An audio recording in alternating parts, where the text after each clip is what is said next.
The weather in early 2012 had been so bad we'd scarcely ventured outside the river.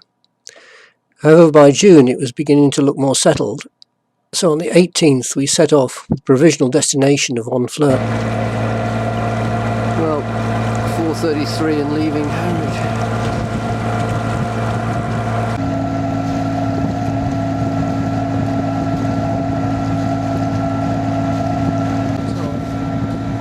Pretty. So it's been made out of matchsticks.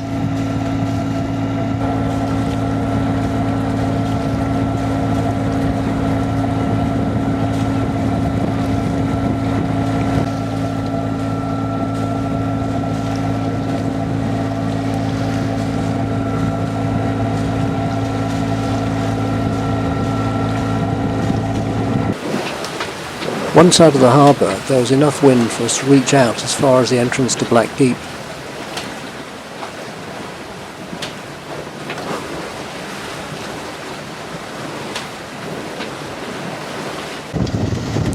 We could just about lay the entrance to Fulker's Gat, but there was too much work going on the wind farm, so we motor sailed on to the entrance to Fisherman's Gat.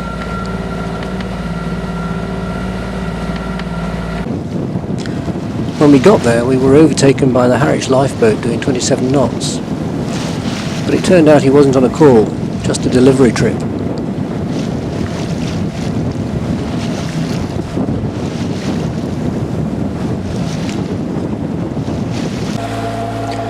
When we got to North Foreland, the tide was just beginning to turn against us, but it was a nice day, so we carried on past Ramsgate, on to Dover.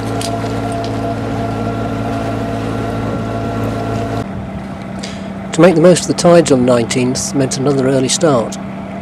There was little wind, so we motored out of the harbour and across the shipping lanes.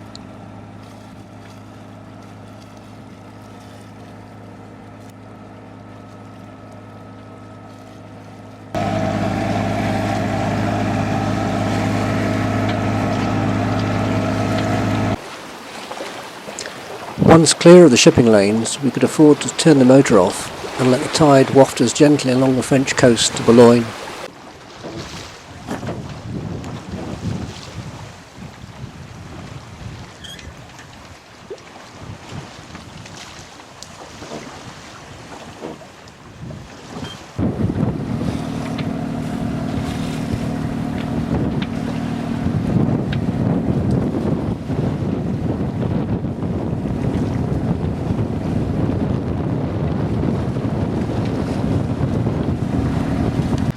When we got to the marina, there appeared to be some sort of festival going on.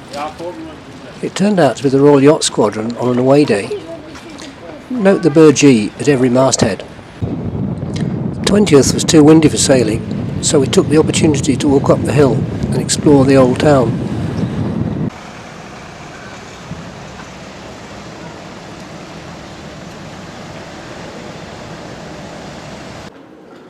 The skyline is dominated by the cathedral, but this was only built in the 19th century on the remains of an old medieval cathedral.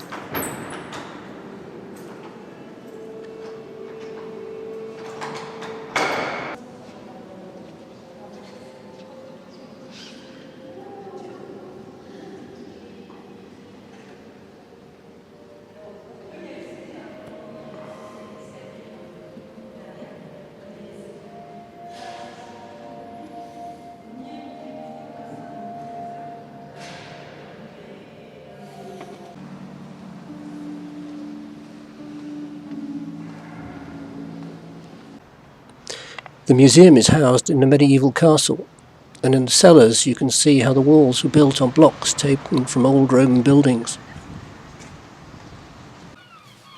The forecast in the evening looked as though it was going to blow hard from the west for a few days before going northerly, so rather than beat all the way down to Honfleur and then beat all the way back again, we decided to take advantage of the good weather on the 21st to start making our way back.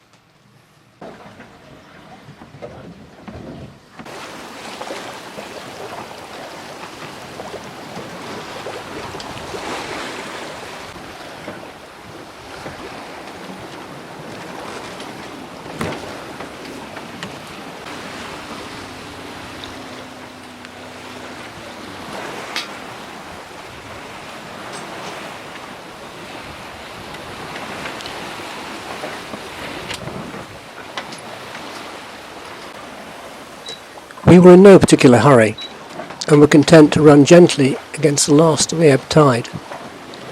But then we got the next weather forecast. Westerly 6 to gale 8. Increasing gale 8 Down the French or severe gale 9 in the east for a time. Decreasing mainly 5 or 6 later. Moderate rain or showers. The forecast of a possible force 9 in 5 hours' time persuaded us to put the engine on. But then we came across this fishing boat heading west in the eastbound lane. Any yachtsman doing this would end up in court. But all this guy got was a mild reprimand from the Coast Guard. General information, vessels engaged in fishing operation shall not impede the passage of any vessel following a traffic lane. The next routine broadcast will be made by Dover Coast Guard on Channel 11 at 1140 UTC. End of the broadcast. Once clear of the shipping lanes, we could harden up onto a reach. And with 7.5 knots of boat speed and 2 knots of tide underneath us, we felt it was safe to carry on to Ramsgate.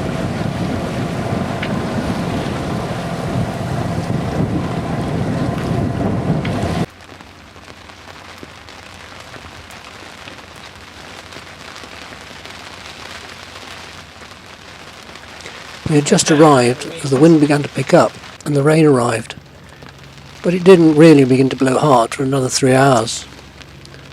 Once it began to blow though, it blew really hard for the next 24 hours.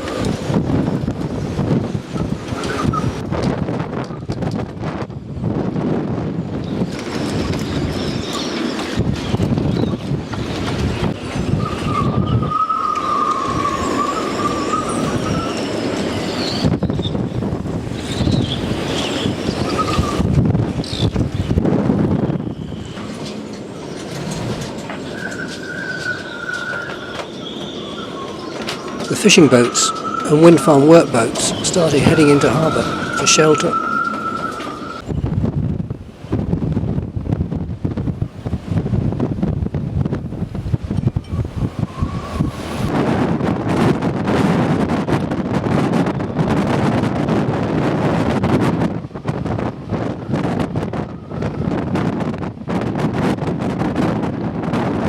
With the reduction in boat traffic, the dredger decided it was a good opportunity to work on the harbour entrance. Unfortunately, he soon had to lift his anchor to let another fishing boat come in.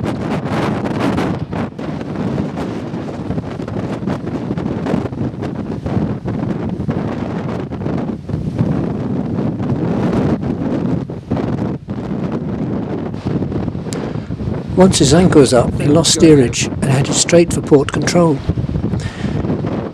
However, once his bows were on the sand, they decided to make the most of it and do a bit more dredging, but they hadn't banked on the strength of the waves coming in.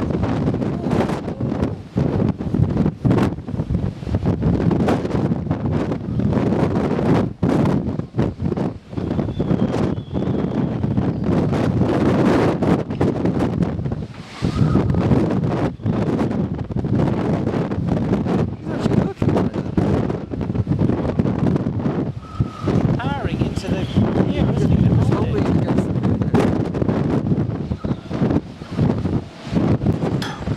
They soon gave that up as a bad job and returned inside the harbour to try and repair the damage to the bucket.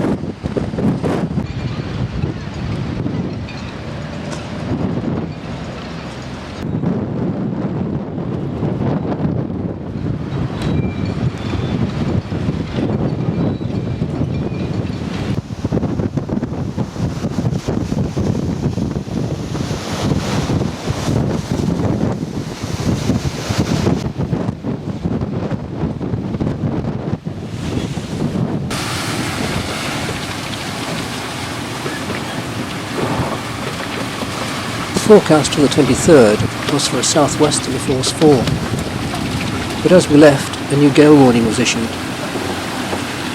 We were pushing the last of the west-going tide round North Foreland, but as we had plenty of boat speed, it didn't make much difference.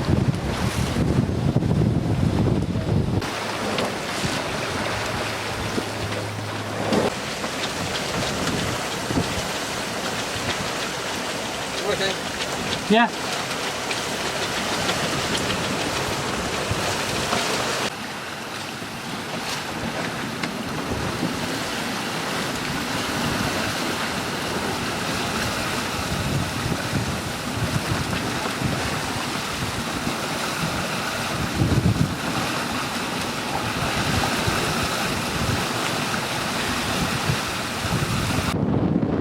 Crossing the Thames estuary these days is getting to be just pilotage from one wind farm to the next.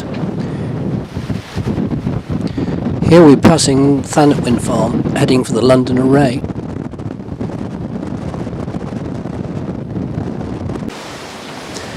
We entered Fisherman's Gap towards the top of the tide, and with a possible gale forecast we decided to save a little time by crossing Sunk Sands opposite Barrow number 2. The charts show about 3 metres in this area, but you can never be sure how much things have shifted. In practice we found no less than 7.4 metres, which implies that the charts were still accurate at this time. We crept around the 5 metre contour on the Gunfleet Sands, but then the black clouds that had been hovering over Essex made their way out to sea, and suddenly we had 30 knots of horizontal rain. After pulling in a couple of reefs, we then enjoyed a bit of gentle surfing into the harbour.